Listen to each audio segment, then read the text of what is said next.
வணக்கம் நண்பர்களே. மைவித்ரி ஆர்ட்ஸ்ல நம்ம அப்டேட் பண்ற எல்லா வீடியோவும் வந்து நீங்க ஃபுல்லா பாக்குறதுல அப்படிங்கிறது வந்து நீங்க போடுற கமெண்ட்ஸ்ல இருந்தே தெரியுது. நம்ம வந்து பல தகவல்களை வந்து ஒருங்கிணைச்சு ரொம்ப ஷார்ட்டா வந்து உங்ககிட்ட சொல்லுவோம். அதுல வந்து நீங்க எல்லாத்தையுமே தெரிஞ்சுக்கணுங்கிறதுக்காக தான் சொல்றது. நீங்க வந்து ஸ்கிப் பண்ணி பார்க்கறதுனால உங்களுக்கு பல விஷயங்கள் வந்து தெரியாம போகுது. எல்லாத்தையும் வந்து கமெண்ட்ல நீங்க கேட்குறீங்க. வீடியோ முழுமையா நீங்க பார்த்துருந்தீங்கன்னா அந்த கேள்வியெல்லாம் நீங்க கேட்க மாட்டீங்க. சின்ன சின்ன தகவல்களை வந்து மேலோட்டமா வந்து நம்ம சொல்ல முடியும். ஏன்னா எல்லா விஷயத்தையும் வந்து நம்ம ஆழமா சொல்ல முடியாது. அதனால மேலோட்டமா தான் சொல்ல முடியும். எப்ப நீங்க பார்த்தாலும் முடிஞ்ச வரைக்கும் ஸ்கிப் பண்ணாம பாருங்க. அப்பதான் வந்து உங்களுக்கு முழு தகவல் வந்து கிடைக்கும். சார் நண்பர்களே, இப்ப நம்ம நிறுவனத்துல பாத்தீங்கன்னா, நமக்கு தெரிஞ்சு கிட்டத்தட்ட 60 லட்சம் பேருக்கு மேல நம்ம வந்து இந்த அப்ளிகேஷனை டவுன்லோட் பண்ணி யூஸ் பண்ணிக்கிட்டு இருக்கோம். ஆனா இப்ப அரசு தரப்புல அதாவது வந்து கோர்ட்ல வந்து கொடுத்திருக்கிற டீட்டெயில் என்ன அப்படின்னு பாத்தீங்கன்னா, கிட்டத்தட்ட வந்து ஒரு 10 லட்சம் பேர் அவங்கள பொறுத்தவரையில இன்வெஸ்டர் அப்படின்ற மாதிரி சொல்றாங்க. நம்மளை பொறுத்தவரையில எல்லாமே வந்து பட்ஜெட் தான். பொருளை வாங்கி தான் நம்ம உள்ள வந்திருக்கோம். அவங்க சொல்ற கணக்குப்படியே பார்த்தாலும் 10 லட்சம் பேர் வந்து இதுல பெரிய பிளான் பர்ச்சேஸ் பண்ணி உள்ள வந்திருக்காங்க அப்படிங்கிற தகவலை அங்க பதிவு பண்ணியிருக்காங்க. ஆனா இப்ப சமீப காலமா வந்து எல்லா வீடியோலயும் பாருங்க, யார் யார் வீடியோ போட்டாலும் அதிகபட்சம் 50,000 இதைத்தான் வந்து ரீச் பண்ணுது அந்த வியூஸ் எல்லாமே. இதை எப்படி நான் சொல்றேன் அப்படின்னு பாத்தீங்கன்னா, மைவி த்ரெட்ஸ் உறுப்பினர்கள் மட்டும் இல்ல, மற்றவங்களும் சேர்ந்து பார்க்கிற ஒரு கவுண்ட் தான் இது. ஆனா ஒட்டுமொத்தமா இதுல இருக்கிற 10 லட்சம் பேர் அப்படிங்கிற ஒரு கவுண்டை வந்து அங்க பதிவு பண்ணியிருக்காங்க. நம்ம வந்து பார்க்கறது ஒரு 50 டு 60ன்னு வச்சுக்கலாம். எல்லா தரப்பினரையும் சேர்த்து ஒரு 60,000 பேர் நம்ம பார்க்குறோம். இதுல மிச்சமா இருக்கிற 9,500,000 பேர் எங்க போனாங்க அப்படிங்கிறதே தெரியல. ஒருவேளை இத பத்தி பேச வேணாம் அப்படின்னு சொல்லி ஒதுங்கி இருக்காங்களா? இல்ல இத எல்லாத்தையும் அமைதியா இருந்து வேடிக்கை பார்த்துக்கிட்டு இருக்காங்களா அப்படிங்கிறது தெரியல. ஆனா ஒரு விஷயம் மட்டும் தெளிவா தெரியுது. அவங்க அமைதியா நின்று வேடிக்கை பார்த்துக்கிட்டு இருக்காங்கன்னு மட்டும் தெரியுது. அவங்க எதையுமே வந்து யூடியூப்லயோ வெளியிலயோ தேடுறது கிடையாது. எது நடக்கணுமோ நடக்கட்டும் பார்த்துக்கலாம் அப்படிங்கிற மாதிரி ஒதுங்கி இருக்காங்க. இப்ப நம்ம இந்த 50,000த்துக்குள்ள இருக்கிற மக்கள் மட்டும்தான் இதுல வந்து அதிகமான ஆர்வம் வந்து காமிச்சுக்கிட்டு இருக்கோம். அதனால நாமளுமே நம்மளுடைய ஆர்வத்தை வந்து குறைச்சிட்டோம் அப்படின்னா மற்றவங்களுடைய கேலி பேச்சுக்கு வந்து நம்ம வந்து ஆளாகாம தப்பிச்சுக்கலாம். இப்போதைக்கு நான் என்ன சொல்ல வரேன்னா, யாருமே வந்து அதிகமா வந்து யூடியூப்ல வந்து இது சம்பந்தமா தேட வேணாம், கமெண்ட் போட வேணாம். இப்ப இந்த வீடியோக்களுமே நீ யாருமே கமெண்ட் போட வேணாம். அதான் நான் சொல்ல வரேன் நானு. இனி வந்து யாருமே அந்த மாதிரிலாம் பண்ண வேணாம். எம்டி எப்ப வெளியில வராரோ அப்ப வந்து நம்ம பல விஷயங்களை வந்து பாத்துக்கலாம். அவர் வந்து நமக்காக தான் உள்ள போயிருக்காரு.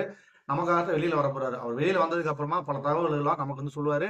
அதுக்கப்புறமா நான் ஒன் பை ஒன்னா வந்து எல்லாத்தையுமே வந்து கடந்து போய்க்கலாம் நம்ம. இப்ப அந்த 9,500,000 பேரு என்ன பண்ணிட்டு இருக்காங்க அப்படின்னு பாத்தீங்கன்னா, அவங்களுக்குள்ளே டீம், அவங்களுக்குள்ளே குரூப், அவங்களுக்குள்ளேயே மட்டுமே அந்த தகவல் எல்லாத்தையுமே வந்து பரிமாறிக்கிறாங்க. அதனால வந்து அவங்க வெளியில தெரியறது இல்ல. இதுதான் வந்து இங்க நடந்துகிட்டு இருக்கு. நீங்களும் பல குரூப்புகள்ல வந்து ஜாயின் பண்ணிக்கங்க. இந்த மாதிரியான வந்து பப்ளிக்காவும் பிரைவேட்டாவும் நிறைய குரூப்ஸ் இருக்கு. அதுல ஜாயின் பண்ணி அதுல என்ன தகவல் சொல்றாங்க அப்படிங்கறத வந்து நீங்க கேட்டு தெரிஞ்சுக்கங்க. இந்த மாதிரி யூடியூப்லயோ வெளியே ஃபேஸ்புக்லயோ இந்த மாதிரி இதுல வந்து நீங்க தேடல்களை வந்து அதிகமா வச்சுக்கிற பட்சத்துல வந்து இது எல்லாமே வந்து பிரச்சனை வந்து எல்லை மீறி போய்கிட்டே தான் இருக்கும். அவங்கள மாதிரியே நீங்க சீக்கிரட்டா எல்லாத்தையும் தெரிஞ்சுக்கங்க, எல்லா விஷயத்தையும் பாத்துக்கங்க. வெளியில வந்து நீங்க யாரும் வந்து காட்டிக்கிற வேணாம். நீங்களுமே வெளிப்படையா வரணும். எங்களுக்கு வந்து பல தகவல் தெரியணும். நாங்க தெரிஞ்சுக்கிறதுல வந்து என்ன தவறு இருக்கு அப்படின்ற ஒரு கேள்வி நீங்க முன்வைக்கலாம். அது உங்களுடைய தவறு இல்ல. நீங்க வரலாம், கேட்கலாம். அதிகமா வந்து இதுல வந்து கவனம் செலுத்த வேணாம். அப்படியே இருந்தாலும் மத்தவங்களுக்கு வந்து நீங்க ரெஸ்பான்ஸ் பண்ணாதீங்க. நேரத்தை பார்த்துட்டு அப்படியே போயிருங்க. ஒரு சில பேர் வந்து இன்னமும் வந்து நாங்க வெளிப்படையா சொல்லணும், எங்களுக்கு ஆதங்கங்கள் இருக்கு, நாங்கள் கருத்துக்களை வெளியில சொல்லணும் அப்படிங்கிற மாதிரி இருந்துச்சுன்னா நீங்களுமே தனியா ஒரு யூடியூப் சேனல் ஆரம்பிங்க. ஒண்ணும் இல்ல, நீங்க வச்சிருக்க இமெயில் ஐடி இருக்குல்ல, அதை வச்சு ஒரு சேனல் ஆரம்பிச்சுக்கலாம். உங்களுக்கு என்ன தோணுதோ அந்த கருத்தை வந்து அதுல பதிவு பண்ணுங்க. இல்ல எங்க கருத்துக்களை வந்து நாங்க அந்த அளவுக்குலாம் வந்து நாங்க பண்ண மாட்டோம் அப்படின்ற மாதிரி இருந்துச்சுன்னா, நீங்க என்ன சொல்ல நினைக்கிறீங்களோ அது எல்லாமே வந்து ஒரு வீடியோ வடிவா எடுத்து வைங்க. அடுத்த வாரம் லைவ்ல நான் வர்றப்ப உங்களுக்கு நான் வந்து வாட்ஸ்அப் நம்பர் தரேன். அந்த வாட்ஸ்அப்புக்கு வந்து நீங்க சென்ட் பண்ணுங்க. உங்களுடைய கருத்துக்கள் எல்லாத்தையுமே நம்ம சேனல்லே பதிவேற்றுவோம். எல்லாரும் பார்த்து தெரிஞ்சுக்கட்டும். முடிஞ்ச வரைக்கும் உங்களுடைய வீடியோ எல்லாத்தையுமே வந்து ஒரு நிமிஷத்துக்கு அதிகம் இல்லாம எடுங்க. ஒருவேளை அதிகமா இருந்துச்சு அப்படின்னா அதை பதிவேற்றதுல வந்து சில வரைமுறைகள் இருக்கு. அதை வந்து கடந்து தான் நம்ம பண்ண முடியும். ஒரு நிமிஷத்துக்கு உள்ள இருந்துச்சுன்னா எந்த ஒரு ரெஸ்ட்ரிக்ஷனும் இல்லாம ஆட்டோமேட்டிக்கா நம்ம அப்லோட் பண்ணிடலாம். அதுக்கு மேல இருக்கும் பட்சத்துல வந்து அதை நம்ம வந்து சில மாறுதல்கள் பண்ணி தான் வந்து அப்லோட் பண்ண வேண்டியது இருக்கும்.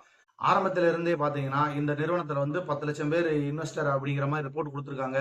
ஆனா 10 லட்சம் பேர் இல்ல, மொத்தத்துக்கே வந்து ஒரு 50,000 பேர் தான் இருக்காங்க. எல்லா வீடியோவுமே வந்து பாத்தீங்கன்னா அந்த 50,000 பேருக்குள்ளதான் வந்து பாக்குறாங்க, மத்தவங்க எல்லாம் பாக்குறது இல்ல, இது எல்லாமே பொய் அப்படிங்கிற மாதிரியான ஒரு வதந்தியை வந்து முன் வச்சுக்கிட்டே இருந்தாங்க. இப்ப வந்து அதுக்கான முற்றுப்புள்ளியா விடைய நான் சொல்லிட்டேன். அவங்க எல்லாமே தனியா ஒரு குரூப் இருக்காங்க. இந்த விஷயத்த நான் வந்து ஆல்ரெடி ஒரு வீடியோவில் நான் சொல்லியிருந்தேன். நீங்க ஸ்கிப் பண்ணி பாக்குறதுனாலயே அதை யாருமே புரிஞ்சுக்காம அப்படியே விட்டுறீங்க. சில விஷயங்களை மக்களே நம்ம மறைமுகமாக தான் சொல்ல முடியும், நேரடியா சொல்லவே முடியாது.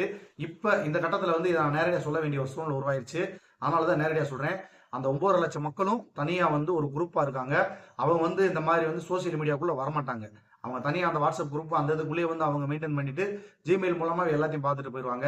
அதுக்காக அவங்க 9,500,000 பேர் வந்து இந்த கம்பெனில இல்ல அப்படிங்கறதெல்லாம் வந்து போய் இருக்காங்க, தனிப்பட்டு செயல்பட்டு இருக்காங்க. வெளி உலகத்துல அவங்க முகத்தை காட்ட விரும்பல. இதுதான் உண்மை.